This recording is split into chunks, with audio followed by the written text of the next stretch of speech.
You're listening to the Today's Conveyancer podcast, the leading source of information for residential property lawyers in England and Wales. Don't forget to subscribe and sign up to our free newsletter at todaysconveyancer.co.uk. You can also follow us on LinkedIn and Twitter.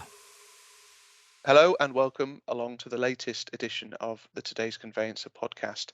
I'm delighted today to be joined by Shaun Jardine. Shaun is director of Big Yellow Penguin, and we'll be asking Shaun quite why the business is called Big Yellow Penguin. But today we're going to be predominantly talking about value pricing. And Shaun is a trainer on value pricing and helping law firms to really understand what value pricing is all about and how it benefits their business. I hope I've not stolen your thunder there, Shaun, but thanks so much for joining the podcast. No, thank you very much for the invitation, David. I'm looking forward to it. Well, we'll start with that very first question then.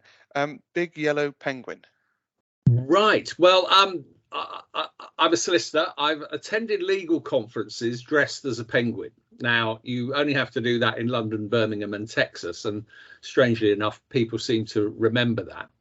And as I was talking at these legal conferences, I was waving a book by Harvard Business School guru called John Kotter. And the book is a little fable about a group of penguins who were on an iceberg. And if they didn't change their location, they were all going to die. And so this Kotter book is all about change management. And I was talking about change management at these conferences, standing up there waving the book. And one of my projects at the firm that I was CEO of was to actually implement value-based pricing, which was something I was very passionate about. And I was fortunate enough to be able to go out to America and meet lots of value pricers. And in America, lots of people from all over the world, including a lot of Aussies, actually. And when I retired from private practice, I thought, look, I'd quite like to set up my own business. I'd quite like to do value-based pricing consultancy. And I originally set the business up as Shaun Jardine Consulting. And then when the PDF came through from Companies House, I thought, oh, gosh, I'm going to have to stick pins in my eyes because this is such a boring name for a business. And I thought, well, I know what I'm going to call it. I'm going to call it the Big Yellow Penguin because yellow penguins do exist, but they're very rare. And I thought, well, people have seen me dressed up as a penguin. I'm talking about change management. So all the planets aligned, and that's how the business came to be called that. Which is as good a reason as any, I suppose. It's memorable. It certainly is. You were CEO of a law firm in the Midlands. I was indeed. You retired as CEO. When was that then, Shaun? Last October 21. Oh, well, no, I retired as CEO probably 2 years before that, but I retired from the partnership in October 21. And a solicitor by trade, so you understand law firms and what law firms are all about. I do. I have an understanding of lawyers, not least of which because I am one. So, yeah. So here we go then. Why should lawyers be thinking about value pricing and probably worth kind of just introducing value pricing as well, Shaun, so that the listeners can understand what you're talking about? Okay, well, look, value pricing is no more than actually getting a fair price for the work that you as a lawyer do, and that is fair to you, the law firm, and fair to the client, to the customer. And I think that it's got huge advantages for the law firms, the lawyers, and the customers. For the law firm, well, we're going to make more money if you don't leave value on the table. It gives you the opportunity of differentiating yourself from your competition. Everybody's running around saying, well, we've got to have a USP or we've got to have a differentiator. Well, the fact, if you say to your customers, look, we will never present you with an invoice that you haven't at first agreed, then that's a differentiator because you can get away from the hourly rate. You have better relationships with your clients. Time-based relationships. No relationships are built on 6-minute units of time. I'm a passionate believer in that. And the only time that customers and clients are interested in is turnaround time. How long is this going to take? They don't necessarily have to equate the amount of time it takes you to do something with the price that you're going to get. And when I come across this all the time with lawyers thinking, oh, I know the answer. Should I only bill them half an hour? Well, it's not the half an hour that it takes you to tell the client the answer to a problem. What about the 30 years experience that it took you to get that experience to know the answer to the problem? So that, in terms of value-based pricing, I think it's important that you think about client selection when you get there. Not all clients are good clients. Bad clients drive away good clients, and I'm a great fan in sacking bad clients. I think that's really important. The other advantages you're going to get happier lawyers. You're going to get a better work-life balance for your troops. You will have fewer complaints. If I agree a price with a customer and the price is £1,000 and I bill them £1,000, I'm not going to have an argument about the bill. And if law firms look at go to their COPs and their compliance teams and say, what are most of our disputes about? A big chunk of them will be about fees and keeping client up to date with that. We've had a podcast with the legal ombudsman recently, and they very, very much back up that view as well, that the complaints, particularly in conveyancing, revolve around fees and timescales. Absolutely, but if you've agreed that up front, and I've agreed that I'm going to pay £1,000 and I get billed £1,000, I'm not going to have a complaint about that. I'm going to have a complaint if I've agreed a fee of £1,000 and then I get presented with a bill for £5,000 and the lawyer has what I call billed and ducked. They've sent through the bill, they've put their head down. And it might well be the case that, take a conveyancing transaction, that it has gone out of scope. It was more complicated. There wasn't planning permission for, part of the property or something like that. And that happens. We know as lawyers that happens.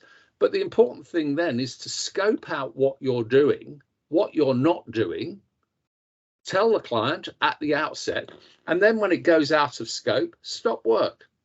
And then say to the client, we took this matter on the basis that you had all the requisite planning permissions. Now we discover that you haven't. We can carry on the transaction, but we've got to sort out the planning. That's going to be more cost. And so therefore the price has gone up from £1,000 to £2,000. Now, the client might not be happy about that, but they're going to understand because you told them what you were going to do at the beginning. And then say, do you want to go ahead? Well, they're going to say yes. And then you charge them the extra £1,000. Not just do the work and then try and have a conversation after it's done, because you've lost your leverage. You've lost that ability to have that conversation. And I'm a great fan for value-based pricing because you can reward lawyers based on profitability. You can work harder, not smarter. I recently did a webinar for the Law Society. We did a poll, and I asked the question: if you were selling a property for £650,000, what would you be prepared to pay? And 78% of people would pay more than £2,000 to have that conveyancing transaction done. Interestingly enough, I then mystery shopped some law firms, biggish firms that would be well known to this audience. And 100% of those law firms that I mystery shopped were offering a price at less than £2,000. Before this podcast that we're doing today, David, I thought, I'll just check. I'll see if I can get it any cheaper. I went on a price comparison site yesterday. I can get a £650,000 conveyancing sale transaction done by a big name for £395. And do you know what? It's madness. Absolute madness. And if you're a huge conveyancing shed and organization with huge amounts of IT, you might be able to do it and make money at that. I have no doubt. But if you're high street practice, you've got a different type of client base, then you've got to differentiate yourself because you're not going to compete on price. You've preempted my question, my next question in a lot of ways, Shaun, and very interested in sort of hearing more thoughts on this, because you can hear the conveyancers screaming at this podcast saying, well, we operate in a world in which we have fixed pricing, we have sliding scales based on house value, or typically based on house value. And yet we understand the concept of value pricing, but how relevant is it where we have fixed fees? You will feel very differently from that. But talk us through how conveyancing firms can get away from that fixed fee sliding scale and move more toward this value pricing model. Work out, how did you arrive at the Excel spreadsheet that designed your fixed fees? And the answer is, well, somebody somewhere said that that's the price, or that's the market rate. And if anybody ever says to you that's the market rate, tell them, where is this market? Where's the research, and what is the price?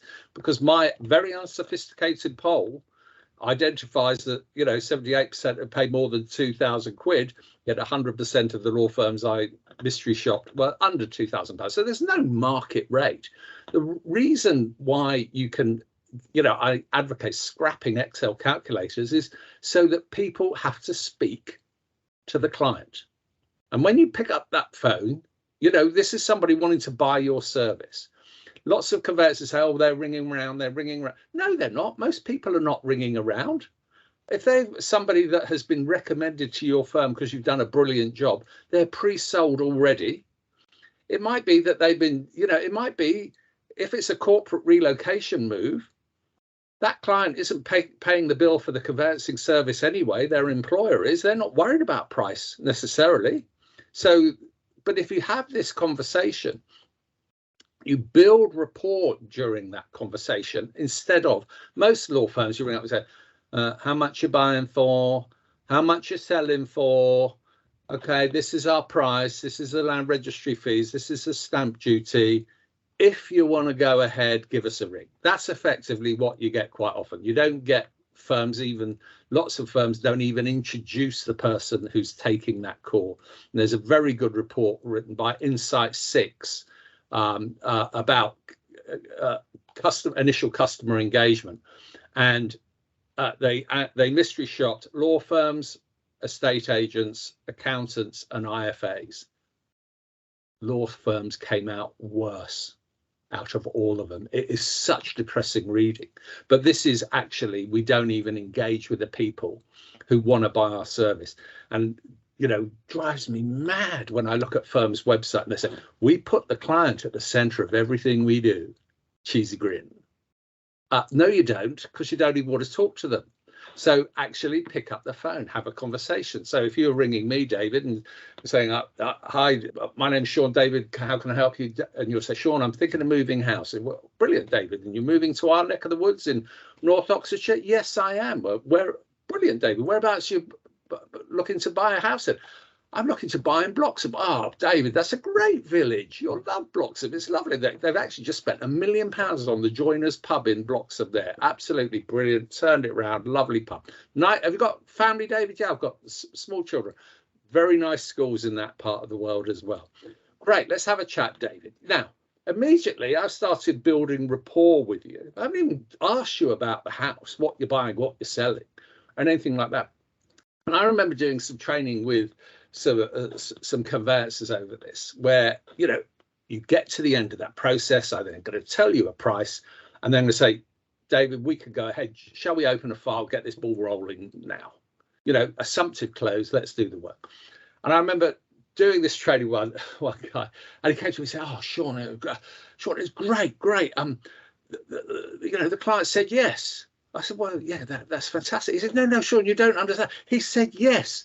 I said, no, Joe, that is the object of the exercise. We do want the people to say. He said, no, Shaun, you don't understand. He said yes. I hadn't got to the price. He had built up so much rapport chatting to this guy that the guy had said to him, yeah, well, let's go ahead, Joe. Let's go ahead. Let's get on with this.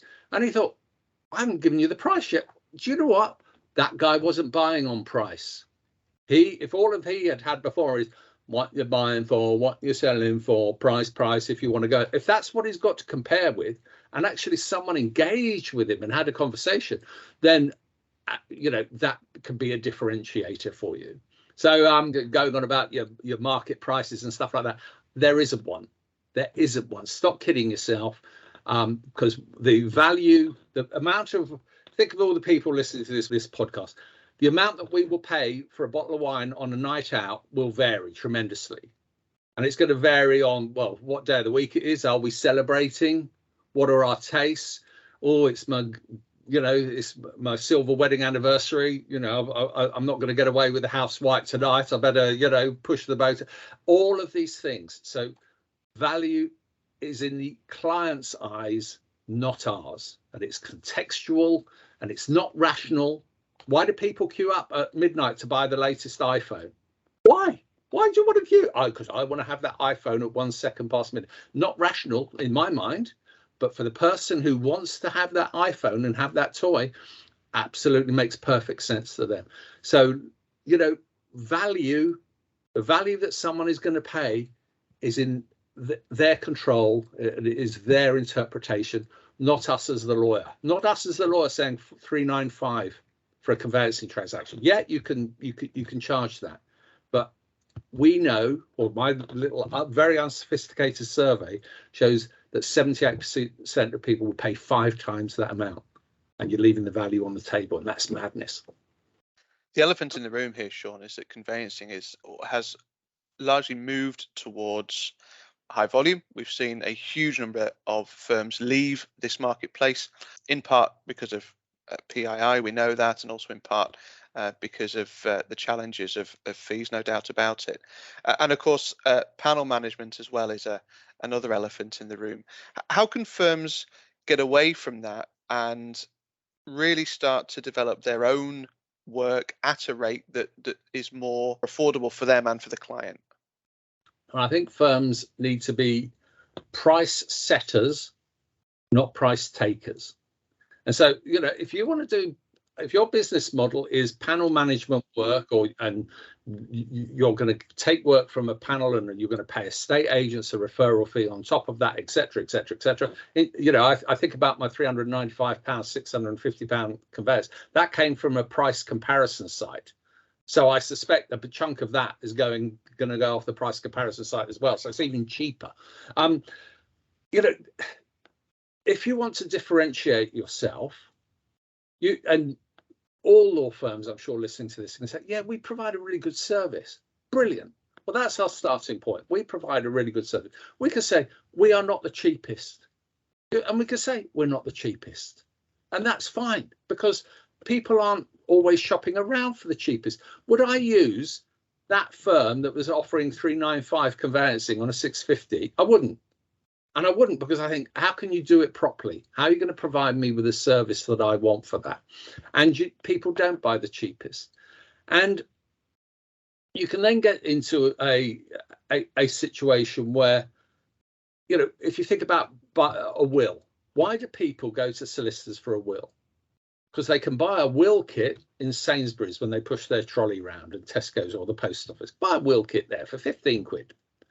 And they go to a lawyer because they want that certainty. Now, we might say conveyancing, you can't do your own conveyancing, and of course you're right. But you're going to want to go there because if we think about outcomes, what do people buy from lawyers? No one. So with respect to all conveyancers, I was a litigator, so I'm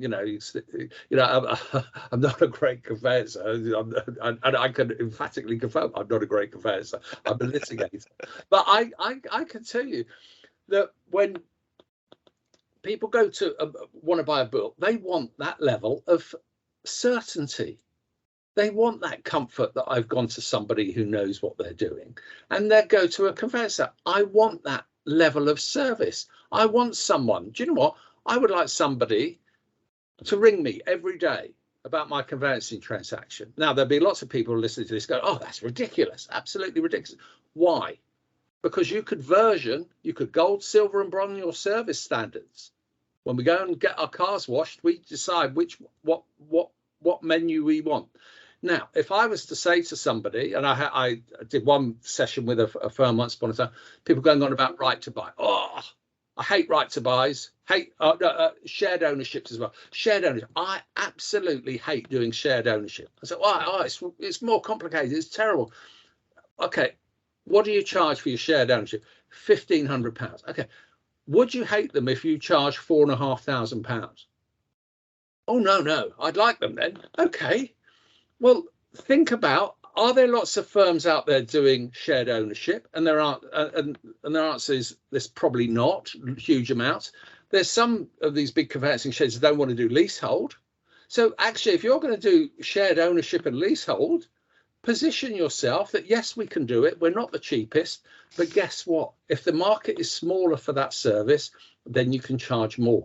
And you will never get a pump fist price. You think a price, yes, I've got that price, brilliant, I'm going to pump my fists. You'll never get that unless you ask for it. And people don't ask for it because they're frightened. And this is, it comes back to perhaps low confidence in lawyers where they think, oh, I've got to do every bit of work. No, you haven't. Do not treat every customer the same. They're not. We know that no property is the same. No lawyers are on the other side are going to be the same, in terms of that particular property. The people that you're going to be acting for are not going to be the same. And guess what? Some of our clients are absolute pains in the backside. So why are we going to treat them all the same? You price the customer. And if you know that this customer is going to be a pain in the backside, price accordingly. Put the price up. That's if you want to take on the work at all. But at least have it that you as the lawyer are thinking, you know what, I know they're going to be a pain. We've acted before. They were awful to then. But, they've come back and, okay, I'm going to treble my price. Now, the customer at that point's got a number of reactions, haven't they? They can say, well, I'm not going to pay that. I'm going to go away. Okay, that's fine. And law firm managers have got to if they embrace value pricing, have got to accept that some work is going to get turned away because you don't have to do every bit of work. You just got to do more than your fair share of the good stuff. And all the problematic clients, if you know they're going to be awful, send them to your competition. Let them deal with them. Let them hoover up the time that it's going to take because you want to deal with the good clients. And if you embrace value pricing, by 400 quid scenario, 5 times more. Imagine if you could have 5 times less clients but make the same amount of money. What level of service can you give? They're going to love you. You can sit down and have a coffee. You can go around and open their letterbox and shout through the results of the survey. It doesn't, because you've got the time to do that, to provide that extra level of service. And that's what our customers want. They are buying an outcome. They're not interested in the contract. They're never going to read it. They're not interested in the transfer documentation. They're never going to read it. They're just going to sign where you put a little post-it note. But what they do want is the outcome. And that outcome is, this is the most single expensive purchase I've ever made in my life. And I want that house because it's my dream house. That's their outcome. That's what we're selling. But we don't talk about that as that's what we're providing, the dream. We're providing them with their dream home. And that's what we've got to start valuing, our service to make that, deliver that dream. I rather fear, Shaun, in some respects, you're preaching to the converted. Certainly with me, we know that conveyancing is chronically underpriced, undervalued. And in fact, I think as a profession, it's undervalued as well. There is not enough consumer understanding of what the role of the conveyancer is. And that has a knock-on effect. In fact, I read in the national press plenty of conveyancer bashing, which I think is wholly unfair.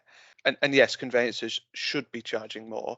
I attended a wonderful forum earlier this year in which one of the presenters stood up and he said to the room, where did you put your capes?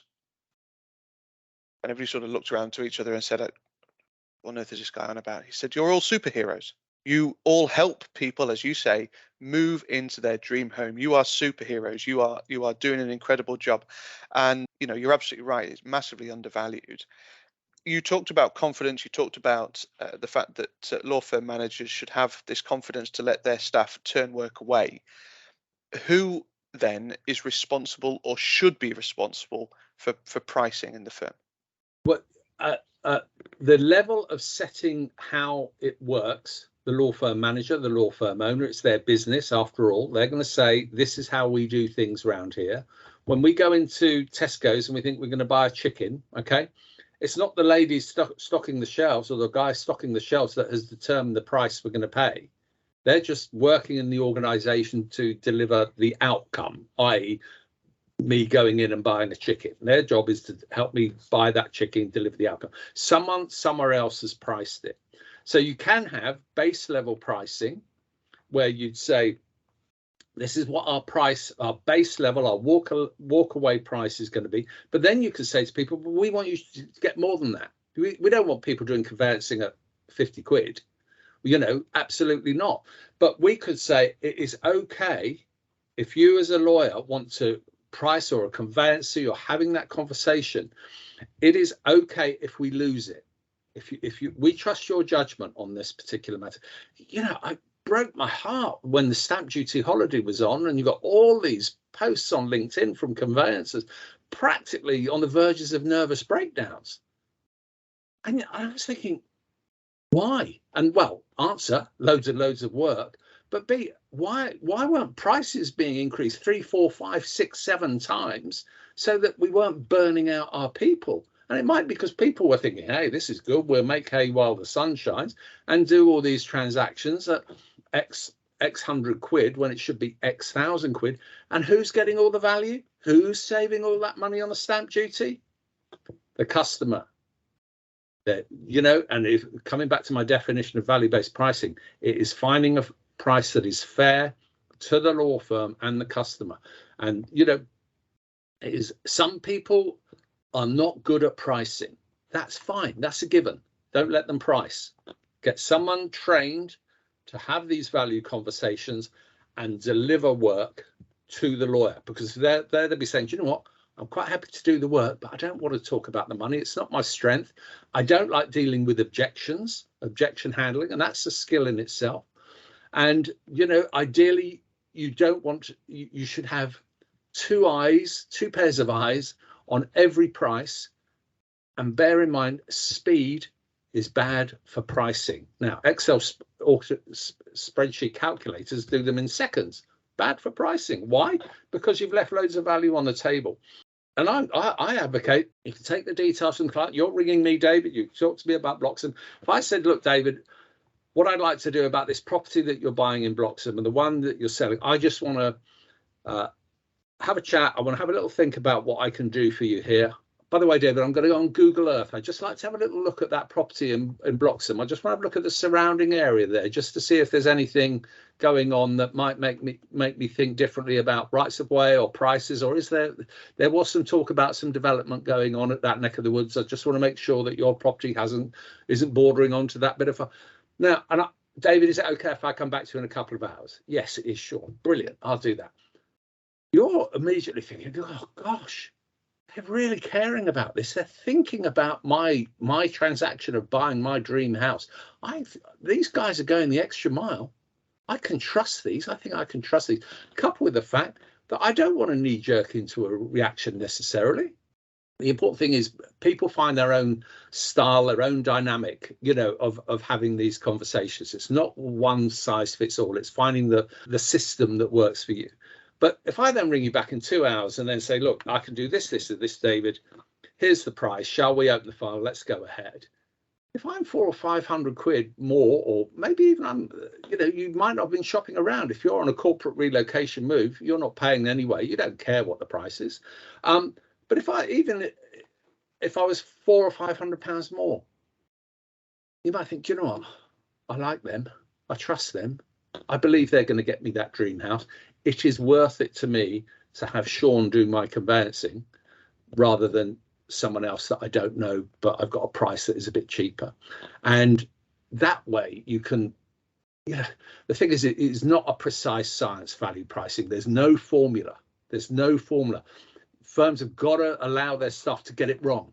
You know, you will fall into a hole. Well, when you fall into a hole, the important thing is get out of it, fill the hole in, try not to fall into it again. But, and you have those conversations. You try not to leave value on the table. I've had cases where, again, when I do the training and I act as a pricing counsel, as a sounding board for people, I had one lawyer where we increased the price 5 times over what she was originally going to charge. We increased it 5 times. And the client came back almost immediately and said yes. And I felt lesson from that story for me is we priced it too cheap. I think it's fair to say, Shaun, that you could probably talk to me about this for the rest of the day, but we are rapidly running out of time. I sense your passion in this massively. I think it's really important that conveyancers really embrace increasing their prices, if not value pricing, whatever it might be, but they have to increase their prices because what they do is so much more valuable than what they're currently charging for. You, of course, would normally charge an awful lot more for this sort of session than you have done on this podcast. So I would really urge people to listen to what you've got to say and also take it on board and implement it in their firm. But thank you so much for joining. It's been an absolute delight to chat with you. Absolute pleasure to take part in this podcast, Dave. Really enjoyed it. And you're right, I could talk to you for the next 2 weeks about this, but yeah, I feel passionately about it. And your listeners, I know, will feel passionately about it because, like you say, they're providing great service. It is a difficult job. And we need to actually, start believing our own propaganda. We're good at what we do, and let's charge the right price for it. The Today's Conveyancer podcast is available on your preferred podcast provider. It's also available on the Today's Conveyancer website. Sign up to our weekly newsletter for all the latest news and insight. Thank you very much indeed, Shaun. Thank you very much indeed for listening. See you next time. You're listening to the Today's Conveyancer podcast, the leading source of information for residential property lawyers in England and Wales. Don't forget to subscribe and sign up to our free newsletter at todaysconveyancer.co.uk. You can also follow us on LinkedIn and Twitter.